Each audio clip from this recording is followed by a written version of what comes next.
Hello दोस्तों, कैसे हो आप लोग। आई होप कि आप लोग अच्छे ही होंगे और बहुत जबरदस्त होंगे और स्टॉक मार्केट के बारे में बहुत अच्छे से सीख रहे होंगे। और अगर आप और भी ऐसे ही अच्छे से सीखना चाहते हो, हमारी वीडियोस आपको अच्छी लग रही है, तो आप यार प्लीज फॉलो कर लीजिए, सब्सक्राइब कर लीजिए, ताकि हम फिर वीडियोस में खो जाएंगे, हम ये नहीं बोल पाएंगे। और ये कर लोगे तो आप तक नोटिफिकेशन बहुत आराम से आ जाएगी और आप क्या बहुत अच्छे से स्टॉक मार्केट के बारे में सीख पाओगे। दोस्तों, आज की डेट में जब हम स्टॉक्स खरीदते हैं तो हमें पता ही नहीं चलता कि महंगा स्टॉक्स कौन सा है, सस्ता स्टॉक्स कौन सा है। तो उसी के बारे में हम लोग आपको आज बताएंगे। मान लो सपोज करो एक एबीसी कंपनी है, उसके स्टॉक का प्राइस, आप जब स्टॉक मार्केट में इन्वेस्ट करते हो उसके स्टॉक का प्राइस कितना है, 100 रुपए है। और एक एक्स वाई जेड कंपनी है, एक्स वाई जेड कंपनी है, और इसका स्टॉक का प्राइस कितना है, इसका स्टॉक का प्राइस है 10,000 रुपए।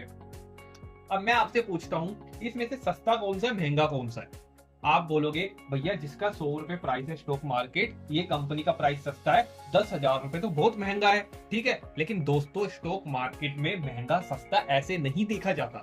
कौन सी कंपनी सस्ती है और कौन सी कंपनी महंगी है, ऐसे मार्केट प्राइस के हिसाब से नहीं देखा जाता। पता है कैसे देखा जाता है, देखा जाता है उसका PE ratio, earning per share ratio देखा जाता है, जिसे हम कहते हैं पीई रेशियो। ठीक है, कितना रेशियो है वो हमें पता लगता है पीई से। पीई क्या होता है, सबसे पहले मैं आपको बता देता हूं। मान लो कि कंपनी का जो प्रॉफिट होता है, कंपनी का प्रॉफिट जितना होता है, कंपनी के शेयर्स जितने होते हैं उससे डिवाइड किया जाता है, फिर निकल कर आता है पीई रेशियो। मान लो कंपनी के शेयर्स है 1,000 या 1 लाख शेयर्स है, ठीक है, जो उसने अपने दिए रखे हैं। अब 10,000 या 1 लाख शेयर्स है, ठीक है, सपोज करो, और कंपनी का प्रॉफिट होता है मान लो इस साल 100 करोड़ रुपए।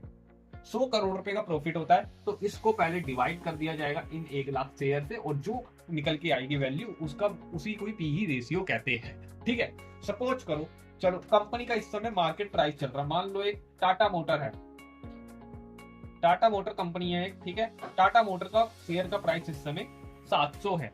ठीक है, अब कंपनी का ये क्या है कि ये मार्केट प्राइस है, शेयर का प्राइस है, ठीक है, 700 रुपए है। अब यहाँ पे कंपनी का ईपीएस हम लोग देखेंगे, अर्निंग पर शेयर, कितने रुपए अर्निंग हो रही है एक शेयर पे। ठीक है, ये आ रहा है ईपीएस आ रहा है 46 का।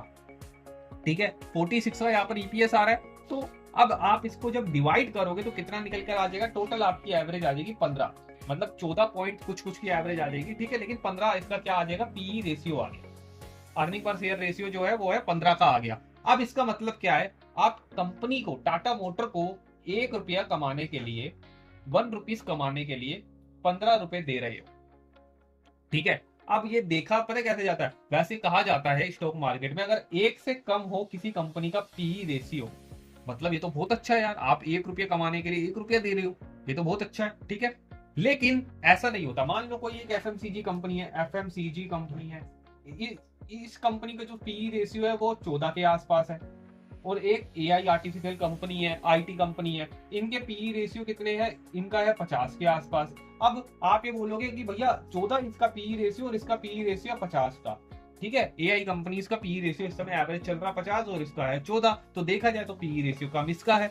नो दोस्तों, कंपैरिजन कभी भी क्या है कि एक सेक्टर से दूसरे सेक्टर में नहीं करते। कंपैरिजन हमेशा किस सेक्टर में होता है, एआई, जैसे अगर मान लो एआई की कंपनी है, एआई की कंपनी में ही उसका कंपैरिजन होगा, उन मतलब उसका इंडस्ट्री पीई देखा जाएगा कि पूरी इंडस्ट्री का पीई रेशियो क्या है, उसके साथ कंपेयर आप कर सकते हो पीई रेशियो को भी। ठीक है, तो ऐसे में सस्ता और महंगा ऐसे में भी नहीं पता लगेगा। पता कैसे लगेगा, जब आप उसकी इंडस्ट्री, एआई कंपनीज की इंडस्ट्री देखोगे और उनका पीई रेशियो देखोगे, तो आपको पता लगेगा अर्निंग पर शेयर रेशियो क्या होता है। ठीक है, आपको मैं बता देता हूं कि अगर पीई रेशियो 1 है किसी कंपनी का तो वो बहुत ही अच्छी बात है, लेकिन अगर पीई रेशियो किसी कंपनी का 10 है, 10 से नीचे नीचे है, मतलब 8, 7, 5, 6, तो भी ठीक ठाक ही है। लेकिन अगर किसी कंपनी का पीई रेशियो 15 है तो ये थोड़ा सा फेयर प्राइस है, ठीक है, मतलब लेकिन थोड़ा सा ज्यादा है, 15 है।